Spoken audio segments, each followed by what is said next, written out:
Microphone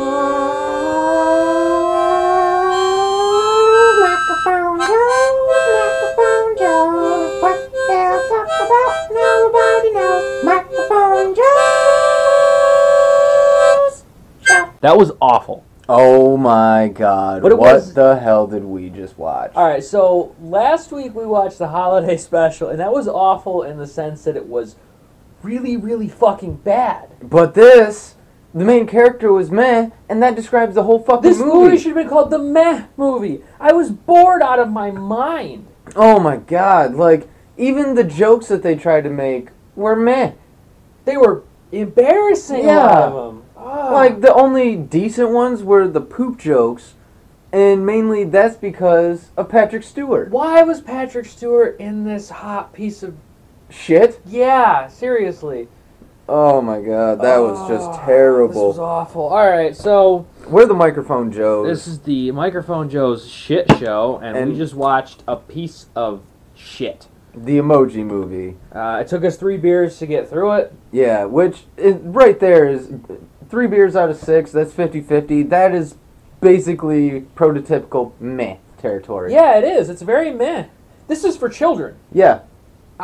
If I were 6 years old, this would bore the living hell out of me. This was boring. Oh, easily. I mean, the whole time I was wondering if I was going to fall asleep. Yeah, it's that boring. It's very dull, not very funny. There was a couple of jokes that made me go, huh. Yeah. Just like, huh. It was like an inside chuckle. Not to mention the one-line social commentary. Like, oh my god, we'll get into if you wanna do social commentary, but it's not subtle at all. No, it's not subtle. And not only that, they literally do one line. Yeah. So, a couple things get started. So, this movie cost $50 million to make, and what just hurts my heart is that it made $217 million. So you're saying this movie made It made money. How? Which means we'll probably get a sequel. Oh, fuck. Yeah, so what you were talking about is the one line. There was one line of feminism that just popped up where she came up with an idea, Jailbreak, the character that Anna Kendrick plays. Anna Faris. Anna Faris. And she has an idea, and meh, repeats the idea back to her. I mean, he literally repeats the idea back to her, and she says something to the effect of, men are always taking credit for great ideas women come up with. Yeah. Are you fucking serious? And that was the one line. If you want to go that route, dwell on it more, or don't bring it up at all. Or have him actually take credit for an idea. He didn't take credit for it. He repeated the idea back to her like he was, mulling it over. Yeah. He didn't say, oh, I got this great idea, and then steal her idea. So basically what you're bluntly trying to tell us that men steal women's ideas, but subtly you're telling us that women are a bunch of bitches because they think men steal their ideas. That's literally what... I think this movie was a troll, and we'll get to that later. I think this movie... I do think it had some subtlety, but it's not what people expect. No. Because also, for some reason, they had this weird B plot where the Mez parents, who are both Mez as well, had, marital problems. And once again, this movie's for kids. Did they think the parents were going to enjoy that? No, I really hope not. And because the whole marriage plot, it was based on a one-line social commentary as well. Like, there was literally one line of dialogue where they were disagreeing, and then all of a sudden they go their separate ways. She's just like, you're not the meh that I married. Well, what the... what? I don't know. They had, this dance scene where they fell in love out of nowhere. Not to mention just the dance in general. Yeah, what the fuck was it? They called it the emoji pop. What the fuck is that? Really? Why? Why would anybody ever come up with this idea? Here's what I don't understand. So the person that originally got this idea in their head should be just hung by a tree and burned at the stake. So the director, who I don't have his name in front of me, I read he wanted to make this movie because he wanted to make his own version of Toy Story. There's no way this is if he's trying to compare this to Toy Story, that is an insult. Yeah, it is an insult. There's no way. So they're being chased the whole movie by the antiviruses because meh is a glitch. He doesn't meh. He has all the emotions. Yeah, he's like a D all of the above emoji. So basically, what they're trying to say is that he's a glitch because he isn't exactly what he's supposed to be. He's different. He is. It's more social commentary. You don't have to be what you were born as. You can be whatever you want to be, which will get that comes full circle, and that's why I think this movie's a troll. But what I don't understand is the antivirus is coming after them into the Just Dance game. So they're dancing, they're getting it on, they're falling in love, blah blah blah. The antivirus's hands are guns. Yes. Why did they have to dance to catch them? Why didn't they just fucking shoot them? Because they're stuck on tiles above a pit that if they fall in, they're dead. Yeah, and they can't, obviously... It's a literal shooting gallery. Yeah, they can't move. So why not just shoot them? They can only go forward. No. So they have to stay. To dance, they move forward into the game. So literally, wherever you aim, you're going to hit them. Yeah. They can't go left to right. They have to go forward. So this happened again later when like the super antivirus is chasing them with its arms, and it doesn't shoot them. Yeah. It doesn't. It chases them like Dr. Octopus the style. The logic in this movie... Oh, and should we get to the point where it considered the super antivirus malware? Malware, but it didn't consider the rogue emojis as malware. The antivirus couldn't go into the cloud, so they're trying to get to the cloud to reprogram meh to be meh. And the antivirus can't chase them in because it's malware, but they aren't malware. But they're rogue emojis. They're rogues. So they should be considered malware. Yes! And I also found it funny, more social commentary. The trolls in the bar, or the pirate app, which was actually the only really funny moment in this movie, was he asked the hand why a 15-year-old boy, is that what he said, would need... Why a teenage boy would need to hide anything from his parents. And he just looks at him. He doesn't even say anything. He just looks at him. And that was the funniest moment in the whole movie. That was pretty much the only joke that landed. It's basically he's hiding porn. Yeah. So the trolls are fat, stupid, covered in pimples. It basically is saying that if you were an internet troll, you're a loser. Oh, and not to mention, too, the internet trolls were actually voiced by... Alright, well, it's not on the casting list, but he was a famous comedian or something like that. We'll just have to edit that out. So basically what they're saying is that if you troll people, if you make fun of people on the internet, you're a loser and you're pointless, because they trash them later. Yeah. So, there's nothing, nothing says social justice warrior like making people who do stupid shit for fun, for the kicks of it, feel like villains. Exactly. Because you know what? If you are such a pussy that you can't take a faceless person on the internet picking on you, you're the fucking idiot. You're the pussy. I don't know how to put that, but the fact that they make trolls look like that...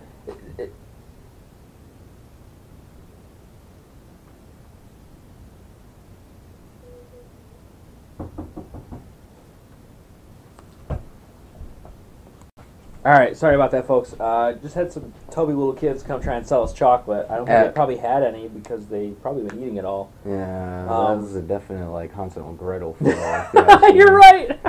Alright, so anyways, I'm going to get off my rant about the trolls. Can we just go back to the... just the sheer amount of boredom out of this movie. This was very boring. I was completely expecting to go in drinking this whole six-pack, thinking it was going to be the worst movie ever, but it wasn't even just... It was just man. Outright bad. It was just straight up... So normally we record our episode while we're watching it, because we talk, but it was so boring, there was nothing to say. Yeah. I mean, now we can, on hindsight, we can bitch, but we're basically taking an hour and 20-minute movie and compressing it into, I have 10 thoughts on this piece of paper. Yeah, I have a couple 10 or so and most of them most of them are related to another thought on the paper. They're not individual thoughts. This movie doesn't make you think because it tries to make you think with its commentary, but it's so blunt. Yeah, and it's so in your face with it, and it gets right to the point, and then it just goes on to the next kind of blah event that it portrays to us. The big thing was that they had to get rid of him because he was a malfunction. If they didn't get rid of him, Alex, the owner of the phone, was going to delete the phone. Yeah. Because every time he'd get into a situation, it seemed like every time he was trying to talk to the girl, his phone would malfunction. They would cause his Just Dance to go off or Spotify to go off. I own an iPhone, and that was definitely an iPhone that Alex owned. There's a little switch on the side that silences the phone. Yeah. Why the fuck wouldn't he just silence the phone? I have no idea. It must be he's the world's dumbest teenager. The other thing that I didn't understand was how the fucking hand emoji had finger puppets from the 80s. Yeah, I don't either, because Smartphones weren't around in the 80s. And that's a physical item from the real world. Yeah. How did he get that? I have no idea. There's something, yeah. So, there's something that doesn't add up there. So basically his malfunction is saying that because they get to the point where the hand dies, which I was so happy, but he didn't actually die. Mm-hmm. And they're going to go back to save him, and I can't really put it into words, but basically the commentary was that you need to help everybody. Yeah. So it was basically socialism. Yeah. Not capitalism, where you're trying to protect yourself and make yourself better, and no. So capitalism's bad. Yeah. This seriously was social justice at its finest. And what I found funny was that they get to the end, and he's about to get reprogrammed, and he goes in. He doesn't want to get reprogrammed. You're right. And he says to her, he basically tells her he doesn't want to be reprogrammed, and she turns him down because she doesn't need a knight in shining armor. And he goes, meh. Yeah. So basically, this is why I think the movie was a troll, because it tried to build up feminism, the whole movie, and this social justice, and then it showed that feminism kills love. It did. It showed that. And then the next thing it did was that he got captured. Somehow the malware antivirus got into the cloud. They never explained that. It just showed up and took him, and that was it. And so to save him, she has to, there's this stereotype that princesses, when they sing, birds fly down and help them. Yeah. And she keeps trying to say, that's not true, that's a stereotype, why would you believe that? We live in the 21st century. But then she does it! She sings and the bird helps her, and then in the end, she's running the phone! She's in charge! So basically, the whole movie... The whole build-up of the movie saying you can be whatever you want to be, you don't have to be your own stereotype, it's a bunch of bullshit! Because then in the end, they all become their own stereotypes, and they're happy that way! And everything is all happy-go-lucky, and everything is perfect. And so, then there's the tension where he deletes the phone, and God. everything gets deleted, and then he changes his mind, unplugs it from the computer, and everything magically comes back after it's been deleted. That's not the way it works! That's not how it works! And then the final thing I want to say is that they got to the end, they're all dancing, and they're all happy, and it's, happy-go-lucky, blah, blah, blah, blah. That's, that's great. But he's going to upgrade that phone in like 6 months. Yeah. They're all fucked. Yeah. So basically, this whole adventure in trying to get not deleted was pretty much null and void in like 6 months or so. Yeah. You're going to get deleted no matter what you did. Because any teenage boy nowadays is going to keep up with the newest phone. And the second that they get the newest phone, which, well, let's face it, is like a once-a-year thing now. Pretty much. They're going to get deleted anyway, so what the fuck? What was the point of that movie? We wasted an hour and 20 minutes of our life. Yes. I felt better watching the Star Wars holiday special than this. And only because this was so boring. Yeah, and that's saying something because the holiday special hit us close to home. And the holiday special was bad. Yeah. But it was so bad, it was kind of enjoyable to experience it. Yeah. There's no joy in this. This crushed joy. Yeah. If you took your child to this, you're a terrible parent. Yeah. And not to mention, I'm going to kind of roll on this a little bit.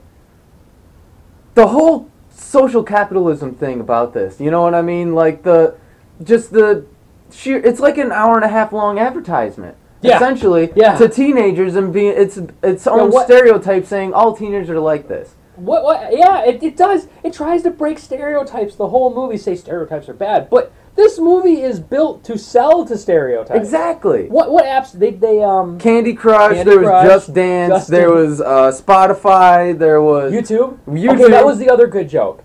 When the parents were going through YouTube and they had to get the robots to stop following them, they played the little the cat video. Yeah, that was pretty funny. That was the robots funny. were like, oh, it's so cute. That was kind of funny. Yeah. But just where else did they end up? I feel like there was more. Instagram. Yep. They were on Instagram. I know there's a famous movie where the couple says we'll always have Paris, and the mess said that. I don't remember. I don't know, but it's like they were ripping off another movie. Oh, they ripped off plenty more than just that one movie. Oh, this whole movie. Like I could have sworn there was a Deadpool reference in here too. There was, mainly because the main actor, his name is T.J. Miller. That was the guy that actually played Deadpool's friend in the Deadpool movie. What happened? That Oh, they were trying to get. Was yeah, one they're of the trying to passwords. get through the firewall. His favorite food was a chimichanga. Yeah, his favorite food is chimichanga. I'm then, just like, that's an obvious Deadpool And then Patrick reference. Stewart, when they're getting deleted, he's randomly in his cube. There's a chair, and he turns around and says, "This is a red alert." Yeah, like obvious Star Trek reference right there. I mean, just the sheer amount of other movies that they ripped off, and the lack of innovation, and just the bad voice acting, and just everything about this was everybody just bad. Didn't give a fuck. Nobody gave a fuck about this movie. Yeah, and the only people that were halfway decent was the people that were like B-list actors anyway. Yeah. You know, it's like the best part of this movie was waiting for the end credits. Yes, but okay. So if we ignore the end credits, was waiting for the happy face to just snap. Which, by the way, the happy face was played by Maya Rudolph, the one chick from Bridesmaids. Okay. But she's always happy, and she's gonna snap. It never happened. She never snapped, which is unfortunate because I was just waiting for it. Yeah. But, you know. That would have been one of the only good parts about it if we finally get to see that, because... and the ending was so... Oh my god. Unbearable? The fight against the big monster, there's a big red button on his back, so the hand has to hit it because it's a hand and it's got to hit the big red button. Oh, yeah, which, by the way, I think is a Doctor Who reference all on its own. Yeah, because the character, yeah. Yeah, because the high five was played by James Corden, and, well, you know, for us super fans of Doctor Who, we know that he was in Doctor Who before, so... But, yeah, just... Wow. Yeah, this is bad. Wow. This was really bad. Wow. And the fact that this was nothing more than pretty much an hour and a half long phone advertisement. Yep. It was just ridiculous. And just the fact that they think that all teenagers are like this. And the way that the teenagers in this talk, the actual humans, talk, made no sense. Nobody talks like that. Not even grown adults. They pronounce everything to a T. You know, kids nowadays are always like shortening shit up and using like lingo and everything else, and it's sad because I'm not that old, but I still think I use older lingo. Yeah, and this was just bad. Oh my god, this is pandering to the lowest common denominator. Yep. Like, and not even that in a good way. It's like, this is supposed to be a movie for children, and this is like the lowest common denominator for children. Children wouldn't find this funny. No. There wasn't much funny in here. There wasn't much anything in it. No, there was... I think I smirked at 3 jokes, and this movie throws jokes at you like 100 miles a minute. Yeah. They're constantly coming at you. And none of them hit their mark. Yeah, so there's probably a couple thousand jokes, and I chuckled at 3. Yeah. I chuckled at 3 of them. Literally 3. And one of them was only because it was Patrick Stewart. Yeah, pretty much. So, I don't think I have anything else to say. Do you have any closing remarks? Just the sheer Don't amount. watch this. Yeah. We gave this a 3 out of 6, so 50-50. This whole movie was meh. Yeah, don't watch this. Don't waste your time. I feel like Definitely don't waste your money. I feel like we watched this illegally online, and I feel like that's the only way you can watch this movie. Yeah, for free. Yeah. So, that it? You good? Yep. All right. This has been the Microphone Joes. I'm CJC. I'm No Rev. Please give us a like on Facebook, Twitter, Instagram. Follow us on YouTube. You can find our podcast on iTunes, Google Play, iHeartRadio, and Spreaker. And every Sunday is our podcast. Every Tuesday will be our shit show. Wednesdays is our surprise day. And Fridays we will be uploading our ranting and rolling. Yes.